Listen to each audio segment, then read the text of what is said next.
Shaker Museum is a small nonprofit museum in upstate New York in Columbia County. We were founded in 1950 by John S. Williams, and we hold the most comprehensive collection of Shaker artifacts in the world. Thanks to a loose grant that I think we got in 2017, just before I came, our whole collection was digitized. And if you go to shakermuseum.us, you would be able to see just about everything I've used to put this presentation together. You can find yourselves. And the combination of our collection and our online exhibits and the blog posts provide a really rich picture of the Shakers, and really help you be able to build these whole stories of people like Sister Elvira, who's right here. Because our collection has been closed to the public for about 10 years, we just do private tours for members only. And then in the summer, as part of our summer series, we had some public tours. And so this in the middle picture in the middle is a picture of Lisa Seymour giving one of our behind the scenes tours. So when you do come to Old Chatham, New York, where our administrative offices and all our collections stored, you get to go right into the storage areas in the back, and she can pull stuff right off the shelves and tell you stories about what's there. And it was just in this very room that she pulled out one of these rugs for me to be able to see in person, which is really great fun. We are building a new museum to house our collection in Chatham, New York. We're partnering with Seldorf Architects, and this picture up in the corner is a rendering of what is to come. So if there's lots of information on our website, and we're really excited to share that new phase.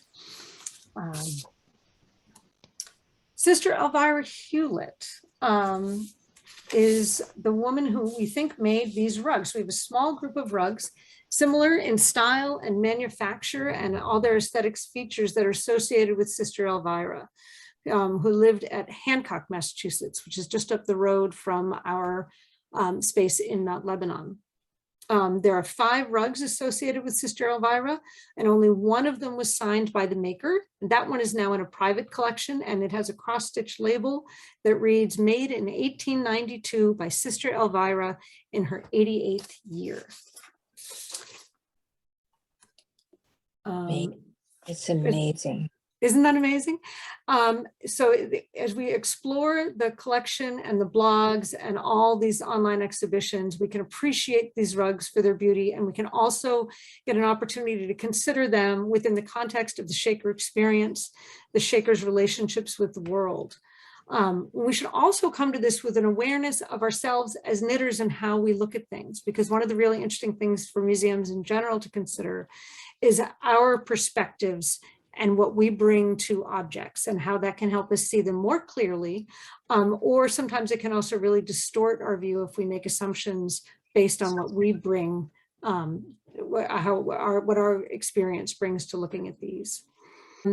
Sister Elvira is the only Shaker that it could be because of our journals and our records of who was living. Although the cross stitch just says it was Sister Elvira, we know it had to be Elvira Hulett.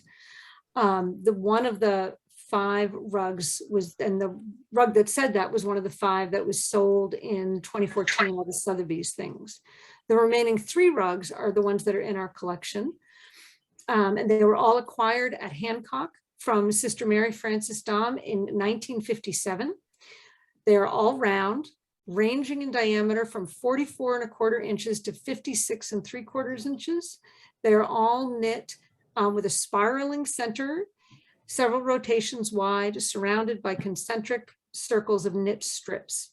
They're bound with a traditional braid of 3 strands, and they're backed with a heavy denim to help them lie flat. So this is a picture of the 3 rugs together in a 2008 exhibition called An Eye Toward Perfection. And some of the text I'm just taking from that, you can see this collection online, but I wanted to share this with you. It says, everything created by the Shakers was done with an understanding that it reflected a commitment to earthly perfection. For Shakers, work and worship are synonymous. As a result of the Shakers' constant interaction between the physical and spiritual worlds, the standards for objects they created in this world were set by the standards of the next. The furniture, woodenware, textiles, and spiritual arts that have come to represent them in today's world stand as testimony to the Shakers' dedicated quest for perfection on earth. The Shakers' initial efforts to create domestic settings reflected the teachings of the founder, Ann Lee, who said, "Do all your work as though you had 1,000 years to live, but as if you knew you would die tomorrow." The objects created in the Shaker community are physical evidence of their pursuit for spiritual perfection. The Shaker craftsmen came from the world, so certainly they were aware of and comfortable with many design elements. But Shaker design, however, reflects a distinctive application of an internal cultural aesthetic, and they made every attempt to avoid wastefulness or pridefulness, which they perceived as prevalent in worldly domestic design. In the context of these sort of observations, these rugs may have been seen as an anomaly or an exception allowed during a period of relaxation or a departure from traditional design. So the pictures in these slides show you what is more normally considered a quintessential Shaker look. And so one might think of the rugs we've been looking at as something that were really an exception to the rule. And I was doing some research. I was reading the book Shaker Textiles by Beverly Gordon, and was astounded to read this quote, which the most striking thing about the textiles is that in most cases it is achieved through structural rather than decorative design, simple lines, symmetry, and regularly repeating patterns. There is also careful attention to detail and a subtle but rich use of color. In addition, many textiles are finished with some sort of border around them, and are often, the borders are as important to the design as the central area. They act as frames which complete the pieces and affirm that they are finished statements. Shaker textiles, like all Shaker products, are practical, functional, and comfortable, and have a consistent aesthetic integrity. And Gordon also points out that Shaker textiles appear simple, but they were not simply or easily made. The details were planned and meticulously carried out. So that just struck me as, although this was very different from other Shaker design, we're beginning to see that it's not inconsistent. And as we look at our collection, we see that Shakers were extraordinarily methodical in their production of goods and in their management of resources. They living in communal Shaker families of 50 to 100 brothers and sisters, which were highly organized systems which provided for the needs of all those people. They had to be methodical and very careful about their resources. And so 2 examples of that, this reel is made so that when you have yarn go all the way around at once, you get a 6-foot strand.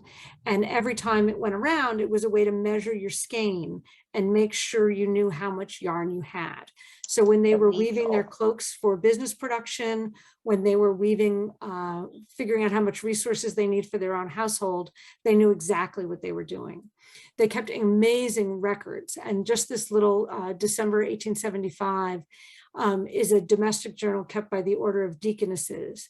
If you look for journals on our website in the collection, it looks almost as though there's a placeholder where there's no photograph.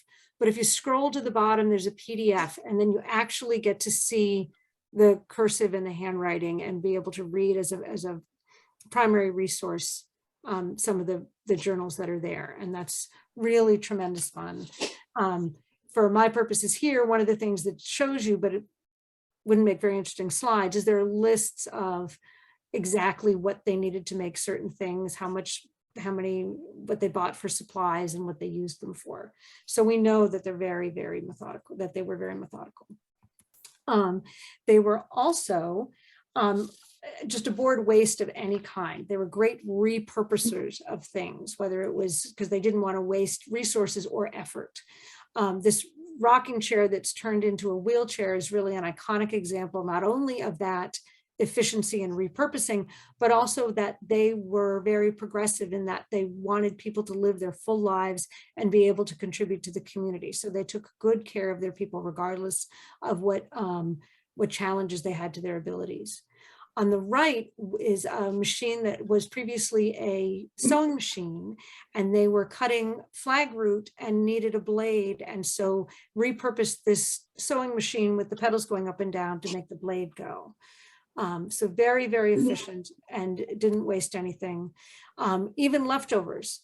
This is a mop that is made from chair tape and rags and scraps from the textile industry, and when they probably were making their own clothes and the Dorothy cloaks and that sort of thing.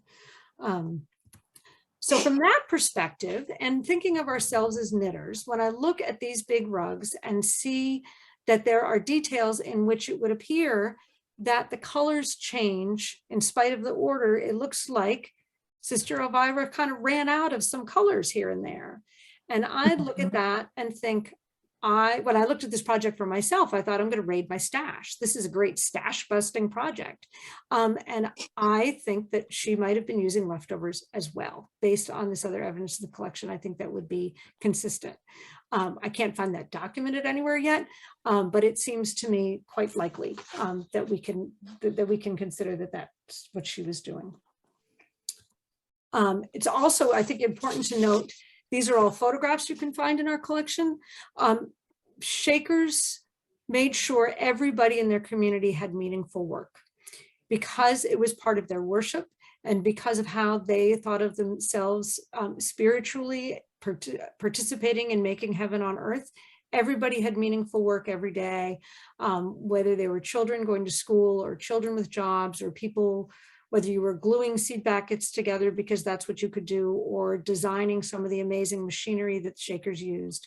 Everybody had meaningful work. So I think that Sister Elvira in her 88th year, and also as people got older, would have also needed meaningful work. Shakers tended to live, there's evidence of a lot of Shakers living what I would think would be a surprisingly long time for the time they lived in. But because they had so much support in a communal society, they took great care of their elderly as well. So this item on the left is a walker. They also had made a shoe for someone whose presumably legs weren't the same length. This is a little passage. It's not, I found this in our blog posts. It's not, I don't think it's actually in our collection, but there's evidence that there was an older brother who had developed a palsy, and it was very important for Shaker men to be shaved. So they'd contrived to have an iron headrest on the back of the chair so that someone could hold him still and make sure he was shaved, so that he was in union. The Shakers, I thought it was very important to all be in union. Not only do they all work, but that's why their clothing tended to be very uniform. The men's hair, there were rules about having the same haircut and being shaved. So they had the resources and the cooperation to be able to keep those things important and help each other. And so when I look back at these three rugs all together, and I think about how they may be using up leftover colors, so that although it's in the late 1800s, the designs and the aesthetics are much more colorful and are allowed to have more ornamentation. At this time, people would have been having like flowered wallpaper and doilies, and pictures of Shaker spaces show that. So it's evolved with the time that you can have the ornamentation. I think it's likely that it's preventing waste by using up leftover yarn, as we see by the places where the colors seem to change inexplicably. Sister Elvira would have been in her later years, but still able to do this really important work that made something useful and beautiful. And I think that is what makes them not just an exception to Shaker design, but really quintessentially Shaker design.